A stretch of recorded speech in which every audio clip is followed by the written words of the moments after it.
Eu canto a alegria de ser teu. Jamais caminharei sem tua luz. Teus passos seguirei sem hesitar. Te dou meu coração. Louvado seja nosso Senhor Jesus Cristo, para sempre seja louvado. Salve Maria, salve Maria. Jesus disse com toda clareza um dia, quando pregava para as multidões, que o coração, do que ele tiver cheio, a boca fala. E, na realidade, meu coração está recheado, sempre foi recheado da Virgem Maria. Sempre desde criança aprendi a ter nela um amor muito grande. Desde criancinha, minha avó me ensinou a rezar o terço, eu sempre acompanhava minha vovó, rezando textos da minha casa até no cemitério, e do cemitério voltava atrás dela num caminho estreito, eu vinha atrás dela respondendo no terço.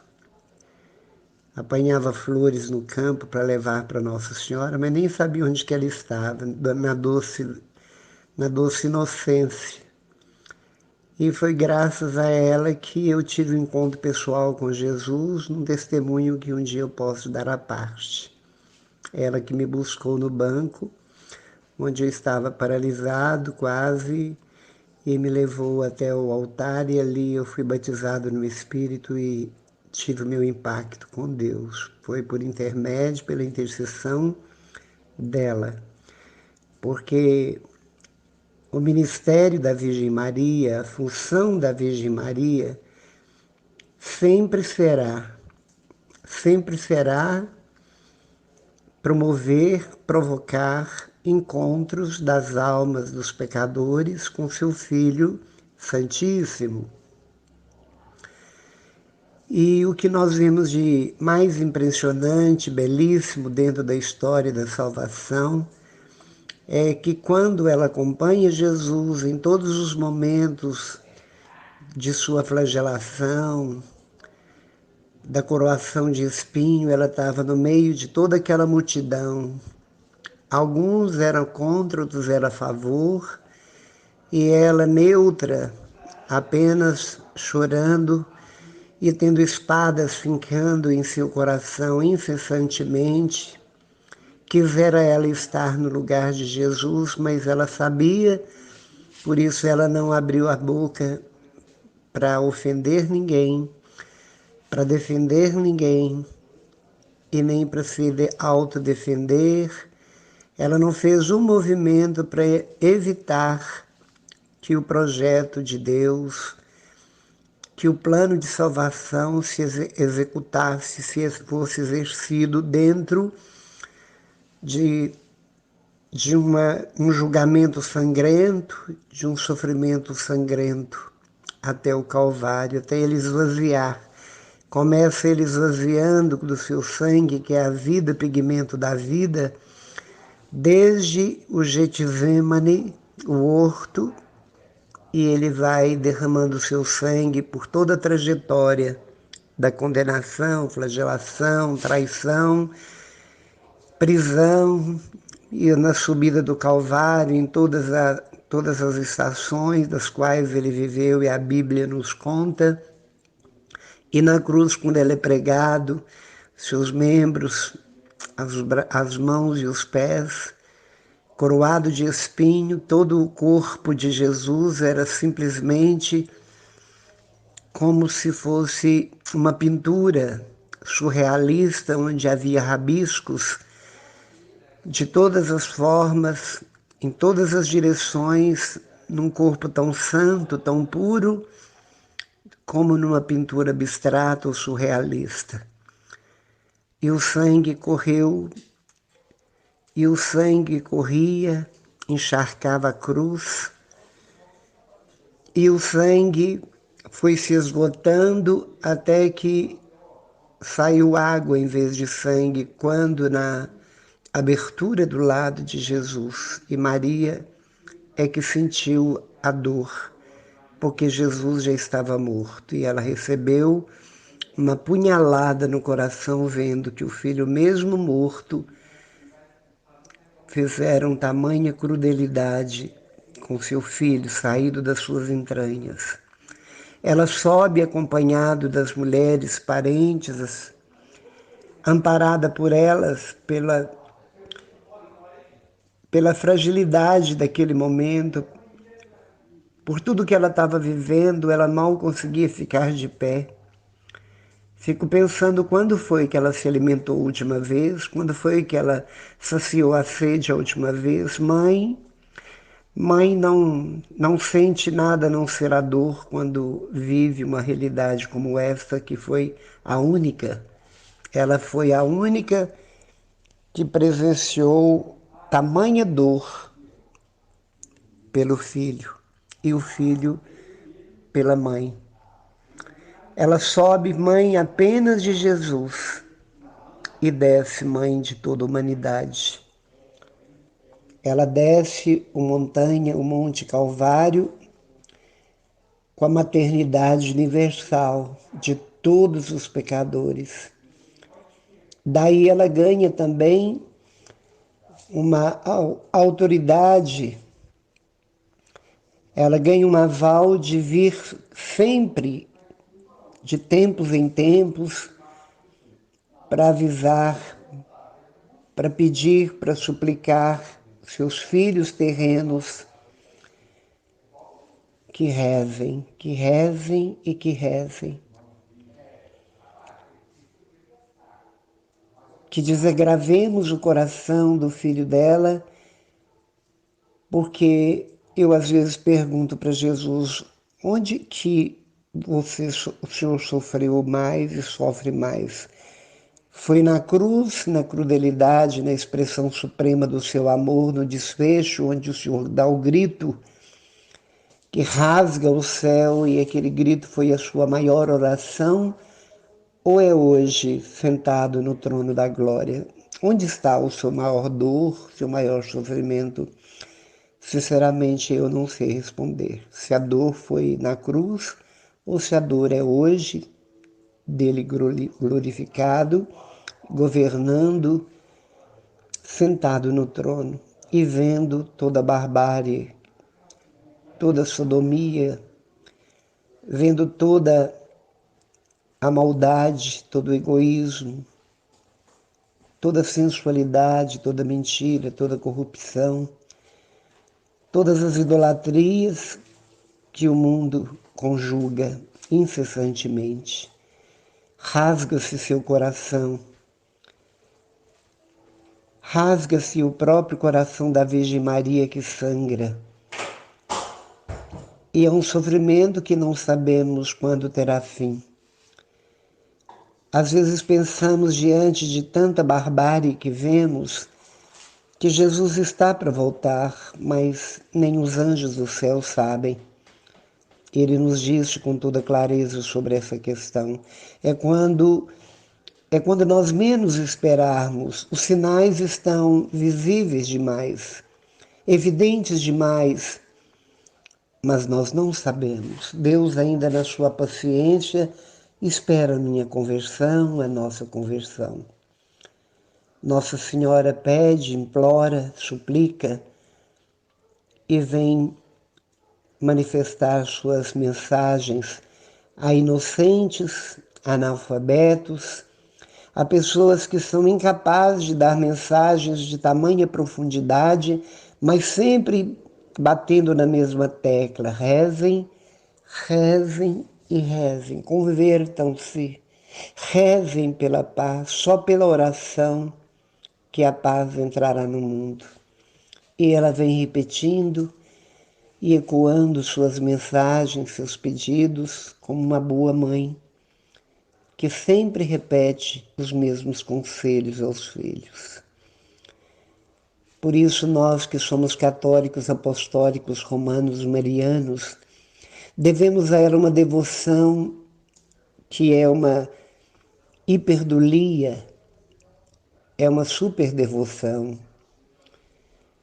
Não é uma adoração, mas uma grande devoção a ela, porque ela é mãe do Salvador e com ele ela se torna, por esse motivo, co-salvadora, co-redentora junto do Filho.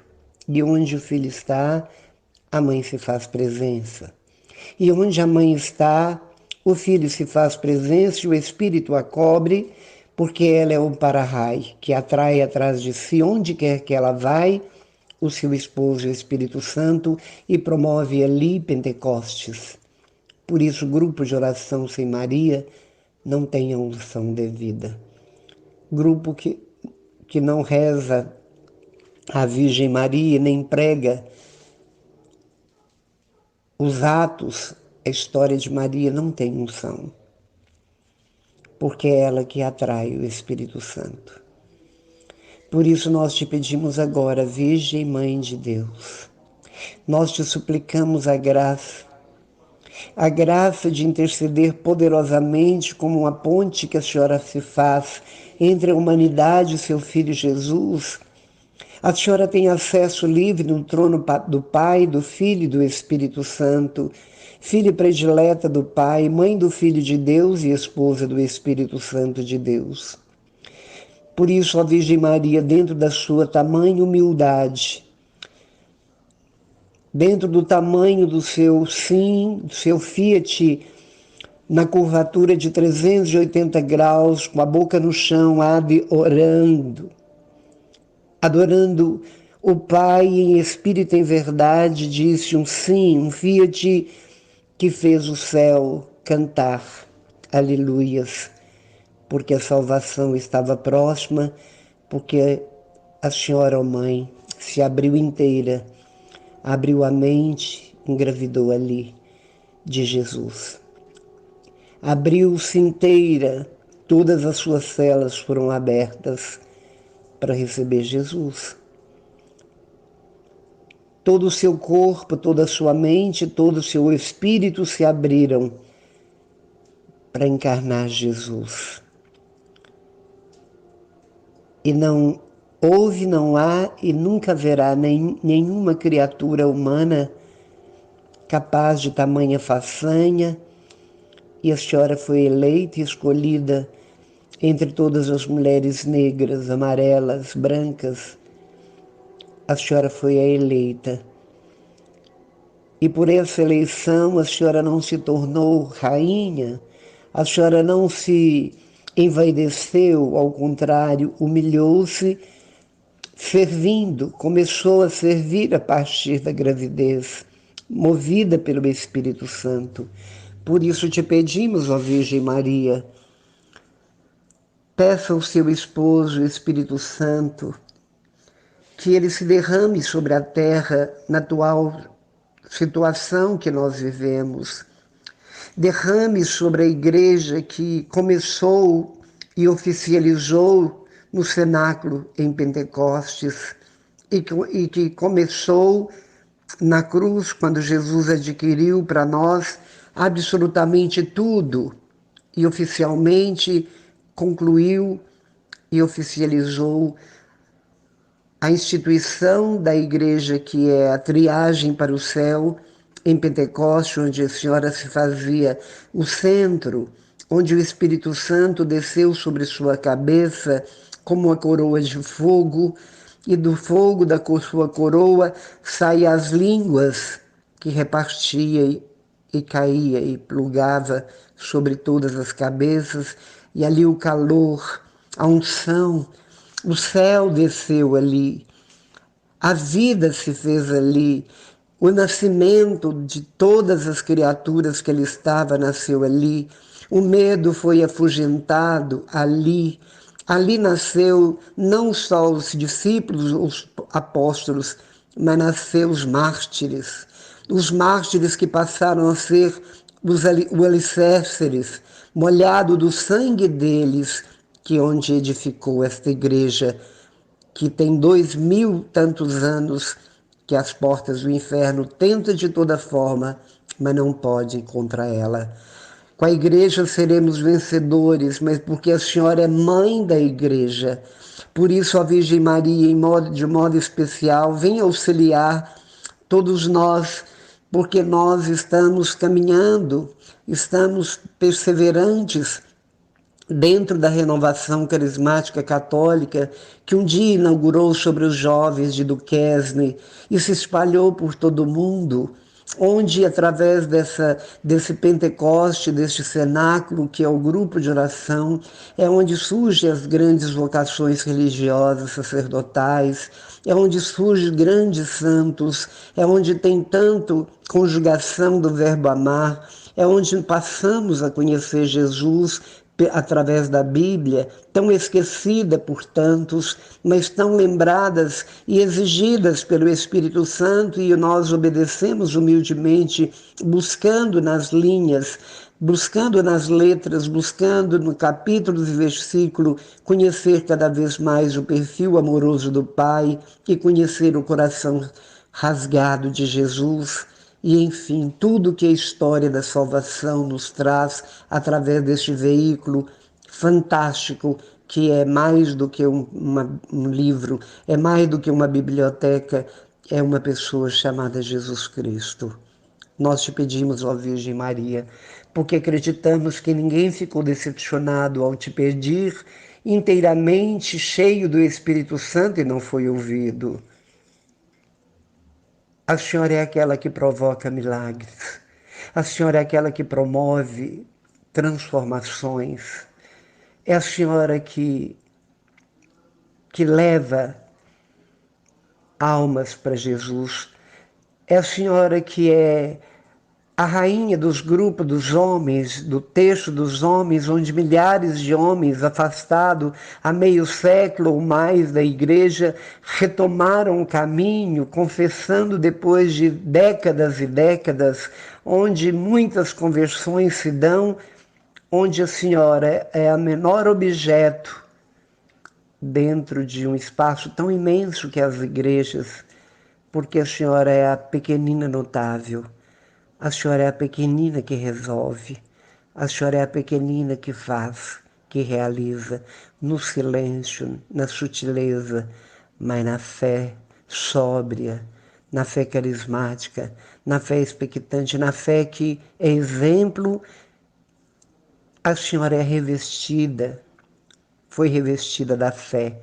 A Senhora foi revestida da esperança. Hoje a Senhora não tem mais, porque a Senhora já está junto daquele que a Senhora cria e a Senhora esperava.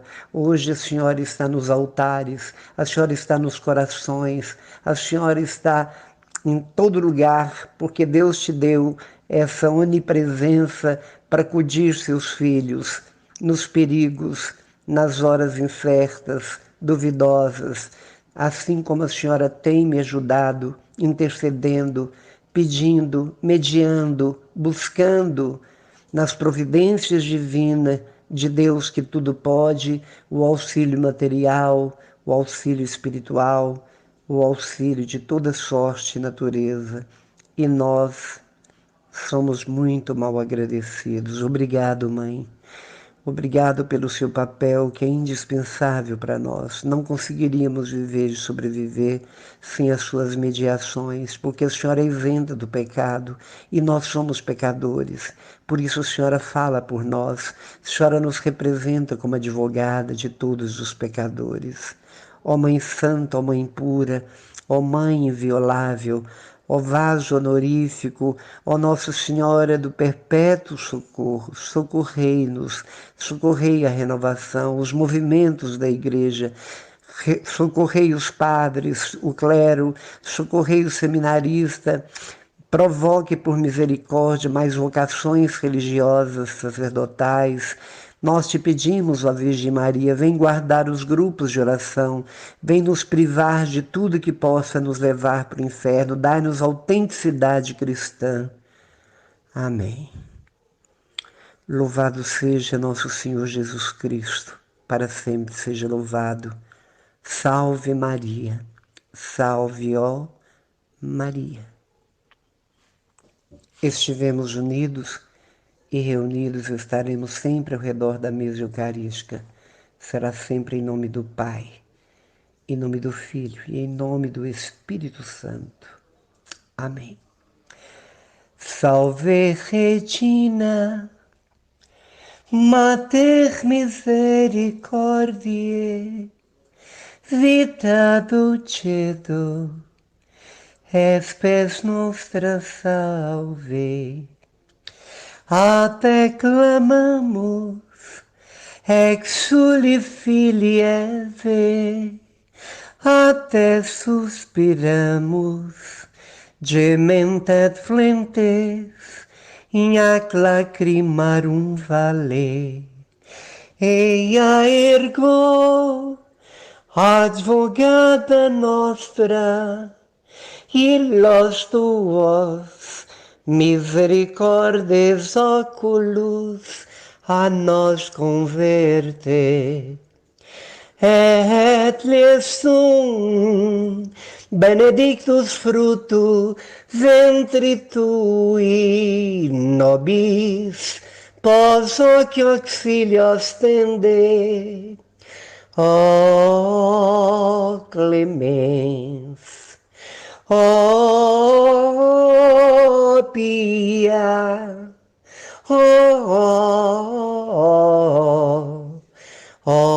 dulce Virgo Maria. Tudo te entreguei, nada me restou, livre eu fiquei, só para te amar, meu Deus.